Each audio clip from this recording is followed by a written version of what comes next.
Well, search and destroy is an attempt to, as the first word would indicate, to find the enemy, to search out where he would be, and then to destroy him in his habitat.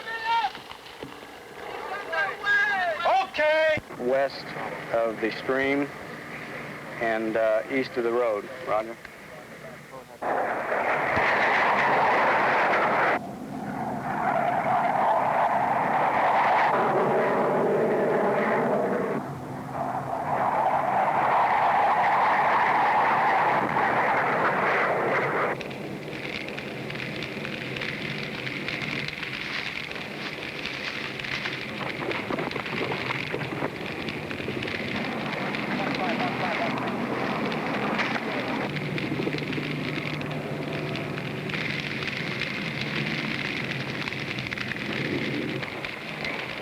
How much rice do you think is actually in there?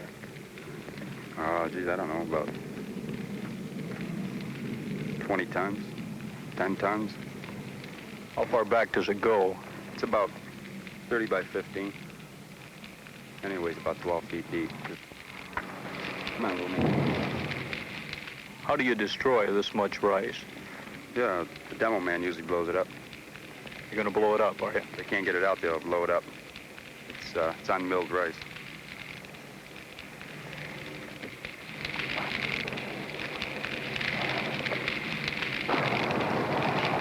Oh, look at that, way up the street.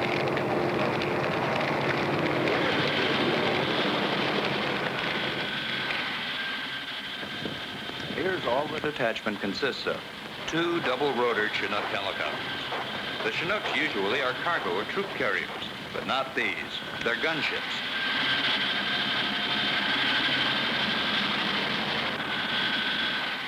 The prisoners that we've captured or have been captured say that this is the most feared weapon outside the B-52s. That is because the amount of ammunition we carry, the very types of weapons, and the amount of time we can stay on station. At the present time, we have on this a 140-millimeter grenade launcher, 2 20-millimeter cannons, 5 50 caliber machine guns, and 2 rocket launcher pods consisting of 19 2.75 rockets. We usually carry inside 2 additional M60 machine guns and ammunition for them. Occasionally the crew rat holes a few things that they don't tell us about until we're airborne. We work at it, we can unload in about 20 to 25 minutes, but we are in danger of burning out barrels, which we frequently do. I was amazed when I came to this outfit of how accurate the 50 calibers were. I figured they would be known more of an area spray weapon, but they can actually walk those weapons right down a tree line.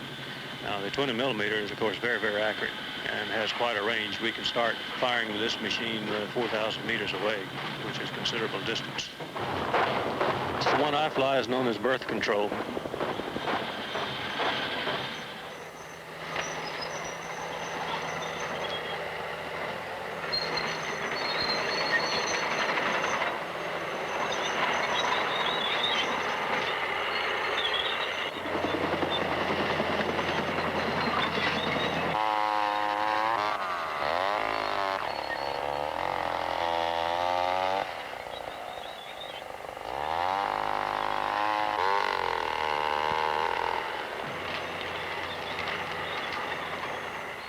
You look like you enjoy your work. Why? Well, I've been doing it for 36 months since I've been in the service, and it's the type of work I enjoy outside, moving around. But this particular operation, the Cedar Falls, why are you enjoying this? Well, I think we're benefited by clearing all this area. It's the first time they've got a push on like this and hadn't walked off and left it. They're completely just going right ahead and pushing on forward instead of walking off.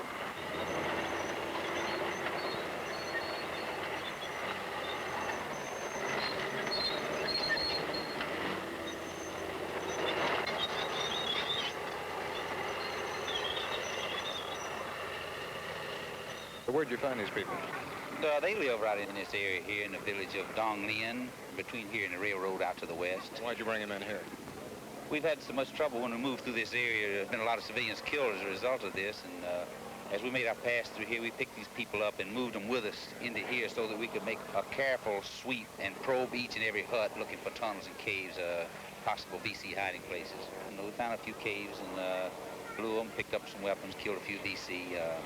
In the meantime, we're now going to sweep back through and go to the railroad and move back out to the west. Now, what's going to happen to the people tonight? Well, the people, we're going to keep them right here. We've got some chow farm and some water, and we'll feed them, and you'd be surprised how they can take care of themselves here with a minimum of resources. And, they take care of these children here during the night.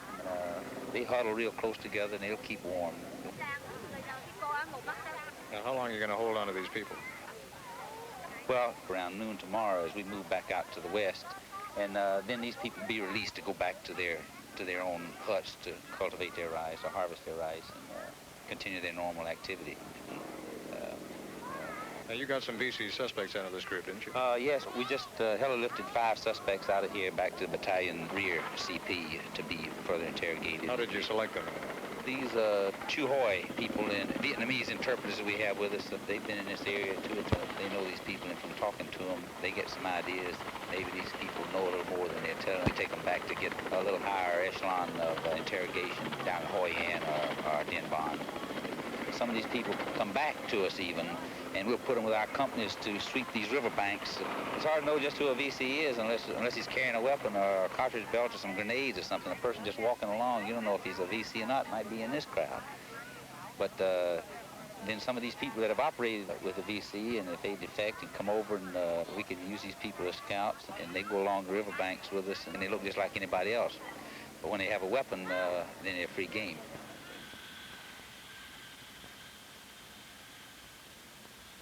How did this man get killed? Well, he threw grenades at the Marines, and instead of just one, he threw 3. And the Marines spotted him and started shooting at him, and that's how he got it. 2 big holes by his eye and throat were done by 30-06 sniper rifles. All the rest of the holes were done by this new type of rifle we got, the M16. Now, how about all these people who are standing behind me over there? Do you think any of them know this man? Yes, they do. But they wouldn't admit it because they're afraid that we're going to take them back to CP for questioning. And we'll detain them under this RVN program where they'll teach them propaganda for 3 months. They hold them for 3 months. That's why they won't admit they know this man here. We've put over about 3 million of them into what I would call a concentration camp. They call it a refugee center. It's got barbed wire around it. They can't get out of it. And taking these people from the graves of their ancestors, from their rice paddies. And we say, oh, well, we've pacified X million people. Yeah, we've pacified some more people by putting them in these camps. I'll wind this up in a hurry. I know many people have said, look, we've killed innocent people. Our bombs have killed civilians and babies and mothers. And I suppose there is truth to that. There have been people that have been killed. But your government has not bombed civilians. Your government has not bombed open cities. Your government has sent its bombers in after targets, military targets, that have been placed in an area surrounded by civilians.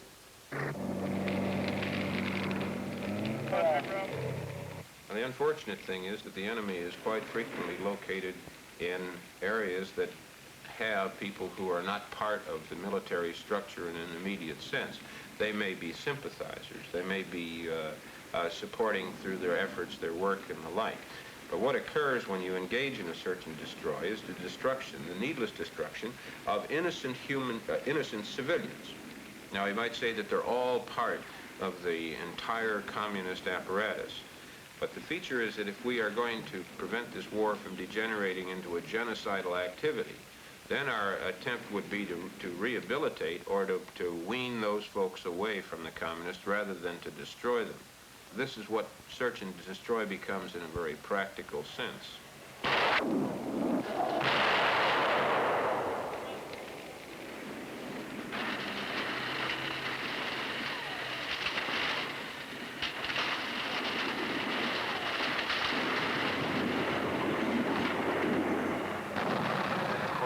They're the subject of our constant concern because they're such a magnificent group of fighting men. Their morale is extremely high. They always have a smile. I was at a very kind of sobering thing last night, a memorial service for 4 men who were killed the other day, one of them being a medic. And the place was just packed. And we sang 3 hymns and had a nice prayer. I turned around and looked at their faces, and I was just proud. My feeling for America just soared because of the way they looked. They looked determined and reverent at the same time, but still they're a bloody good bunch of killers. When a captive is taken by United States or free world forces, he is following interrogation, turned over to the Vietnamese authorities. These prisoners are not being mistreated. They are being handled in accordance with the provisions of the Geneva Conventions. The prisoners were executed in our outfit as a standard policy. We were told by our CO after our first battle that from then on we weren't going to take any prisoners. My name is John Toller. I'm a sergeant in the U.S. Army Special Forces known as the Green Berets. I'm en route to Vietnam. However, I'm deserting the Army because I'm protesting the U.S. involvement in the Vietnamese conflict. Today, your soldiers, sailors, airmen, Marines, and Coast Guardmen are better educated than before, are better informed, have traditional American ingenuity and initiative, are better physical specimens, have high morale, and understand what the war is all about. As I mentioned before about changing the minds of the apathetic populace, the key is to communication. And most of the American soldiers I know can't communicate. They don't really understand the Vietnamese way of life and its goal. And the only way they can communicate is through money or with a gun. So after a while, they develop this kind of fear. And so a misunderstanding and a non-communication, they mistrust the Vietnamese and they kind of despise them. Once we got to Vietnam, it was an entirely different story.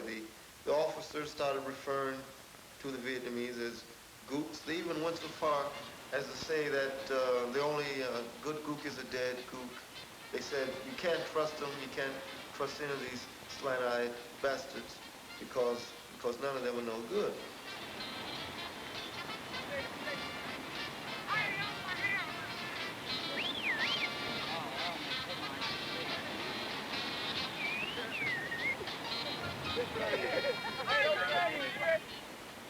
Actually, it looks like this beach has just about everything. Is there anything that it lacks? American girls! Say. Well, there are girls down the other end of the beach, though. They're off limits to me. They're gooks. Yeah. You know, slant-eyed. They're no good. Who needs girls? Same slope.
I'm David Werfel, professor of political science at the University of Missouri, and a specialist in Southeast Asian politics. I've spent about 7 years in Asia, teaching, researching, studying. As a matter of fact, I've written particularly about the problem of corruption and fraud in elections, Isn't it true, though, that the censorship now is going to be a little more rigorous as soon as the campaign starts? No, sir, I don't think so. But you have said, have you not, that the Vietnamese press should not criticize the candidates in the election. Why is that, sir? Well, it's our formal and present policy. I don't think it's wise to allow people to use free press to, you know, issue criticism each other, because it created more confusion, more division among the people. The elections that were held in 1967 for national office, of course, in the first place, could be participated in only by people living in so-called secure areas, which excluded at least a third of the population that were in areas so thoroughly under the control of the NLF that the government couldn't even pretend to regulate affairs there. That we should call to the attention of the people that the folks that are doing the most to keep us from having a fair and free election in Vietnam today are the Viet Cong and the North Vietnamese themselves.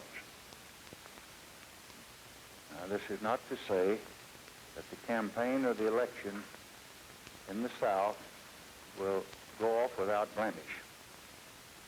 This is only to say that an effort is being made, and a strong effort, with our very strong support and endorsement, to conduct an open election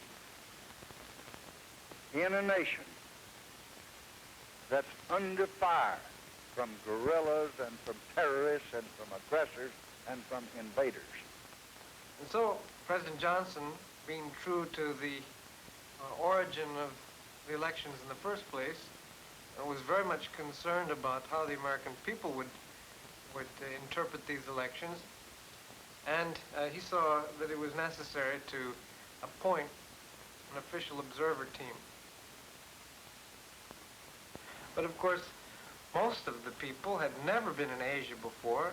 Almost none of them had ever been in Vietnam before. Very few of them even had any contacts in Vietnam. And so the theoretical opportunity to talk to anybody they wanted to simply could not be utilized. And in fact, most of those who talked to anyone except embassy people talked to those Vietnamese introduced to them by embassy people. Voting officials, voters, everybody were on their good behavior because the American observers were there. So for them to have expected that they would see fraud with their own eyes was simply absurd. Furthermore, they left Vietnam within 24 hours after the polls closed, and in that period after the polls closed, they did not speak to a single Vietnamese. The possession of a clipped and stamped voting card, of course, was a very important protection for the Vietnamese peasant. It was almost as important as having his registration card. And anyone in Vietnam who does not have an official government registration or identity card is in deep trouble. He's immediately assumed to be a Viet Cong, is taken into the police station for questioning, or worse. I saw even in Saigon, in working class districts, where on election day, rather early in the afternoon, the polling place ran out of ballots. And there were people already lined up wanting to vote at this polling place. When it was announced that they'd run out of ballots, the poor washerwomen and workmen were frightened to death. Oh, we've got to vote, we've got to vote, we've got to have our clipped voting card.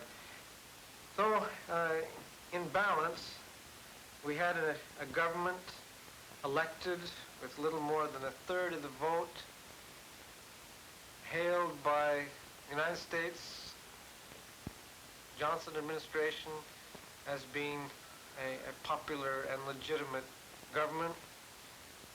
Nearly two-thirds of the people voting against it, and even that 35%, of course, being to a considerable extent a result of fraud and intimidation.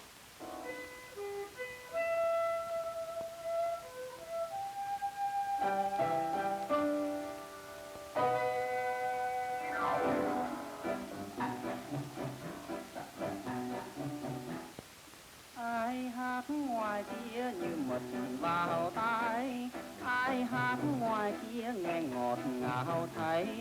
Ai đứng trong ai nhân ai một vài lời, lời này thì ví đêm dài, tình này là khúc không bay. Anh với lòng em như một dòng sông, Nam Bắc cùng chung chung tình đại dương. Tay bắt tay nhau tương nhau mặn nồng mà, tin rằng cuộc sống muôn đẹp, lòng thương một phút cuối cùng. It's bad enough for the generals to get away with double voting and ballot box stuffing, but to have the American observers say that they thought it was all fine and dandy made Vietnamese very mad indeed. There were efforts to protest election fraud, there were student demonstrations, and as a matter of fact, at one point it almost looked as if the election would be invalidated. What I think we've come to, and what I think the tragedy of Vietnam clearly demonstrates, is that we now find ourselves in a world in which the arrangements of power cannot yet be ignored, but in which the instruments of power no longer work. If this lesson has been taught us in Vietnam, then the stubborn little guerrillas out there who sawed off the American giant at the knees and brought him down almost like David versus Goliath will have done a great service not only to their own cause, whatever one may think about it, but perhaps to the cause of world peace, and perhaps most particularly to the Colossus himself. Maybe we needed to be brought up short. Maybe what we've been doing in Vietnam all along is an exercise in what Senator Fulbright has called the arrogance of power. We cannot retreat from any place, and I can tell you that we don't intend to retreat. We were asked by the State Department to prepare a letter and send it to Ho Chi Minh through a channel which had been opened and was available to us. We were certain would deliver the letter directly to him. It was a very conciliatory letter written in the State Department in consultation, word by word, with Secretary Bundy, Secretary Katzenbach, and others, in which we spoke on behalf, this was the actual phraseology, on behalf of high officials to the State Department. All of Asia, free Asia, as well as communist Asia, is watching Vietnam. And if, for example, out of this present struggle, after making this great commitment, after turning around the psychology in Asia, we then agree to a coalition government with the communists, or we force the South Vietnamese into a neutralized position, neutralize it as we did Laos, or if we make any kind of territorial concessions to the Viet Cong, either one of these three courses of action would be interpreted as a retreat and also a defeat, not only for South Vietnam, but for the United States. We had an extended interview, almost 2 hours, with Ho Chi Minh.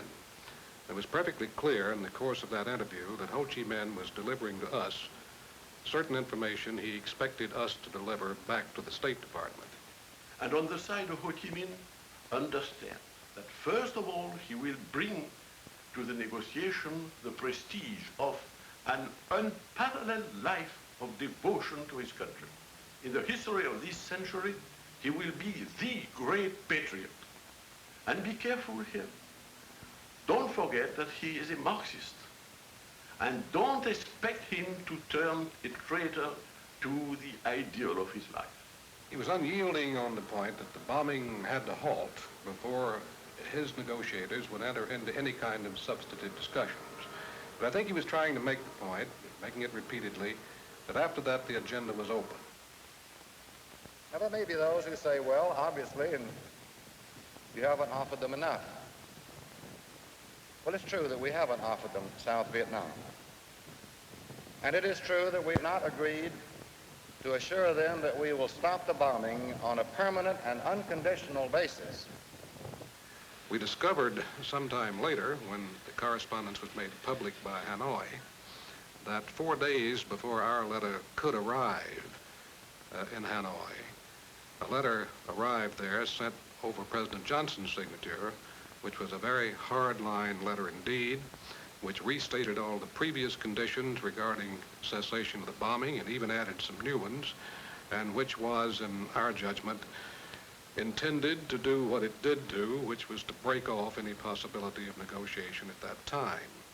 This letter, we subsequently learned, had been written 2 days before ours was written in conjunction with the State Department. We found, to our surprise and shock, I might say, that Harriman was already saying that he proposed to negotiate the settlement by suggesting that there had to be some reciprocal military action in return for the final cessation of the bombing. In other words, the same point that Johnson had been standing on before he made the speech of March 31st. It was almost as though Harriman turned off his hearing aid when we told him that this would not work. This was not the understanding the North Vietnamese had, and they would certainly repudiate it if he attempted to take that position at the bargaining table. And this, of course, is what did happen at Paris. In the view of the North Vietnamese, the reciprocity means United States is bombing North Vietnam and North Vietnam must bomb United States. This, in their view, is reciprocity. Since North Vietnam is not bombing the United States should not bomb North Vietnam. The general impression that I came away with, and I think here I would speak for my colleague Bill Baggs, was that we were dealing with the State Department on a basis of what we have come to call Fulbright's Law, never trust the State Department. Bombing is going on in the South. We haven't bombed anybody's embassy in Hanoi, but they've bombed our embassy in Saigon. Arms continue to flow. Men continue to come. We've tried all over the earth to find an answer to the question, what else would stop if the bombing stopped?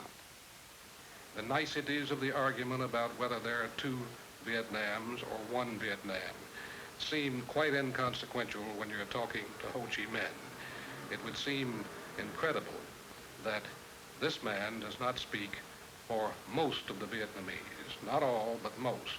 And the idea that there could be some arbitrary geographic dividing line that would cut off his influence has been proved an absurdity by the vigor and determination of the National Liberation Front that fights in his name in the South. My name's Ilya Todd. I'm a journalist on the non-communist liberal left-wing French paper Le Nouvel Observateur. I first went to South Vietnam when escalation started in 1965, and I first went to North Vietnam at the end of 1967. I'm Harrison Salisbury of the New York Times, assistant managing editor of the Times. I'm Father Daniel Berrigan. I'm working here at Cornell teaching and helping with the peace movement. It's about 1 month since I was in North Vietnam on a project to get the 3 American flyers out. At the time I went to North Vietnam, the communiques which were being issued by Washington in particular about the American bombing raids on the North gave the impression, although they did not say so specifically, that we were not killing civilians in any substantial numbers, at least, in the course of our very heavy bombing offensive. Indeed, President Johnson himself said that the targets were steel and concrete. I think almost anyone familiar with war would have been somewhat skeptical of the ability to bomb with such precision, and indeed, when I got on the spot in North Vietnam, I discovered, of course, that while the bombs presumably had been aimed toward military objectives as best the aviators could aim them, they indeed did kill many civilians, demolished large areas of civilian housing. Before I left for North Vietnam, I was under the impression that it was a small country that was just sort of vaguely fighting back. But after seeing many battles against American planes from the banks of the Red River, I changed my opinions completely. The anti-aircraft in North Vietnam, in certain pockets, as the American pilots say, is absolutely formidable. It's a sort of four-level affair. You have people equipped with submachine guns and rifles shooting at a first level, forcing the planes to go up to a second level, where there they come against the machine guns, a lot of them being Chinese. And then they're forced up to a third level, which is that of the ordinary guns, most of them, I would say, Russian. And after that, they go up to a level where they meet the SAMs. And I would have been told these SAMs were antiquated. Well, in fact, they're not. They're formidably powerful. During 1 week in October, I saw at least 11 planes in 5 days being shot by the North Vietnamese anti-aircraft defense.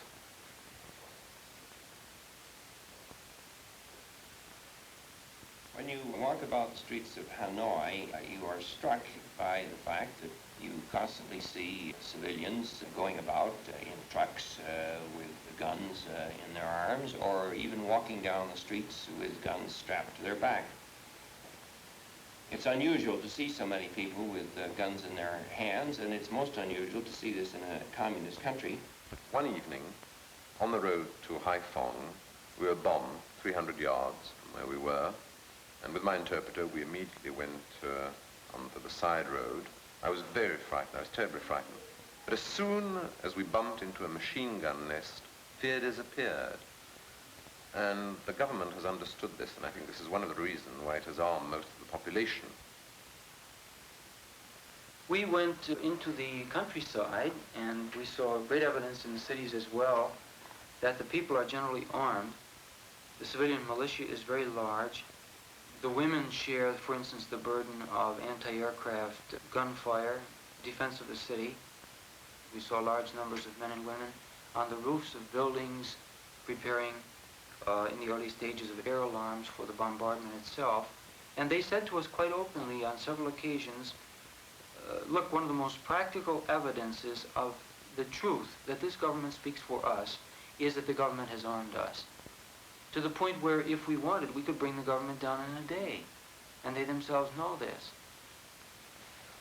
At the time that I was in North Vietnam, there obviously had not been any breaking of the morale of the people, either in the cities or, as far as I could observe, out in the villages, although they had been subjected to an extremely heavy bombardment. At that time, it was reaching the levels of World War II, and of course, since that time, has been much strengthened. The people of North Vietnam are young for the most part, and the war effort is largely on the backs of teenagers, not because they're running out of manpower, but because this is a young country. There is nothing that has not been attacked. There is no thread that has not been tried to be burned or frayed or broken by us, and yet none of it has happened or it's been repaired in the night. Altogether, I think one can say objectively that there isn't a town left standing apart from Haiphong and Hanoi.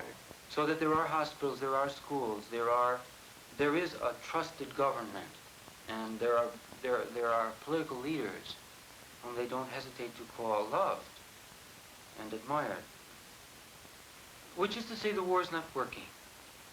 It's a very simple judgment. It's too simple for the complexities of our power.